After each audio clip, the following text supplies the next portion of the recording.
ഗോൾഡിന്റെ വില കൂടിക്കൊണ്ടേയിരിക്കുകയാണ്.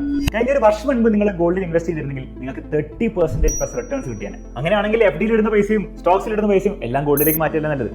നോക്കാം. കഴിഞ്ഞ സെപ്റ്റംബർ മുതൽ സ്റ്റോക്ക് മാർക്കറ്റ് വളരെ മോശമായിട്ടാണ് പെർഫോം ചെയ്യുന്നത്. ജനറലി എക്കണോമി സ്റ്റോക്ക് മാർക്കറ്റ് മോശമായിട്ട് പെർഫോം ചെയ്യുമ്പോഴാണ് ആൾക്കാർ ഗോൾഡിലേക്ക് പൈസ ഇൻവെസ്റ്റ് ചെയ്യുന്നത്. അങ്ങനെ കുറേ പേര് ഗോൾഡിലേക്ക് പൈസ പെട്ടെന്ന് ഇൻവെസ്റ്റ് ചെയ്തുകൊണ്ടാണ് ഇതുപോലെ ഗോൾഡിന്റെ വില അങ്ങനെ കൂടിയതും റിട്ടേൺസ് കിട്ടിയത്. പക്ഷേ നിങ്ങൾ കഷ്ടപ്പെട്ടുണ്ടാക്കിയ പൈസ മൊത്തം ഗോൾഡിൽ പോയി ഇടുന്നതിന് മുമ്പ് ജസ്റ്റ് നമുക്ക് എന്ത് ചെയ്യാം, സൂം ഔട്ട് ചെയ്ത് നോക്കാം. കഴിഞ്ഞ 10 വർഷത്തിൽ നമ്മൾ ഗോൾഡിന്റെ റിട്ടേൺസ് നോക്കുകയാണെങ്കിൽ ഓൺ ആൻ ആവറേജ് അത് വെറും 11% ഉള്ളൂ. അപ്പോൾ കഴിഞ്ഞൊരു വർഷം ഉണ്ടാക്കിയ 30% അത് കുറച്ച് അൺയൂഷ്വലി കൂടുതലാണ്. അവിടെയാണ് മീൻ റിവേർഷൻ എന്ന് പറഞ്ഞ കോൺസെപ്റ്റ് വരുന്നത്.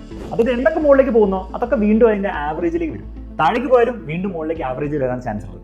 30% മുകളിലേക്ക് പോയിട്ടുണ്ടെങ്കിൽ 11% ആവറേജിലേക്ക് വരാനാണ് ഇനി ചാൻസ് ഉള്ളത്. അതുകൊണ്ട് തന്നെ നിങ്ങൾ ഈ 30% പീക്കിൽ ഇൻവെസ്റ്റ് ചെയ്ത് കഴിഞ്ഞാൽ മിക്കവാറും ഒരു വർഷത്തിൽ നിങ്ങൾ നെഗറ്റീവ് റിട്ടേൺസ് ഉണ്ടാകാനുള്ള എല്ലാ സാധ്യതയും നമ്മൾ കാണുന്നുണ്ട്. അതുകൊണ്ട് തന്നെ ഗോൾഡിൽ ചാടിക്കറി ഇൻവെസ്റ്റ് ചെയ്യുന്നതിന് മുമ്പ് തീർച്ചയായിട്ടും അതിനെ പറ്റി കൂടുതൽ പഠിക്കുക. ഇനി അതെല്ലാം നിങ്ങൾക്ക് തോന്നുകയാണ് ഗോൾഡ് ഇനിയും നല്ല റിട്ടേൺസ് ആണ് തരാൻ പോകുന്നതെങ്കിൽ തീർച്ചയായിട്ടും അതിന്റെ റീസണും ലോജിക്കും നിങ്ങൾ കമന്റ് ബോക്സിൽ കമന്റ് ചെയ്യുക.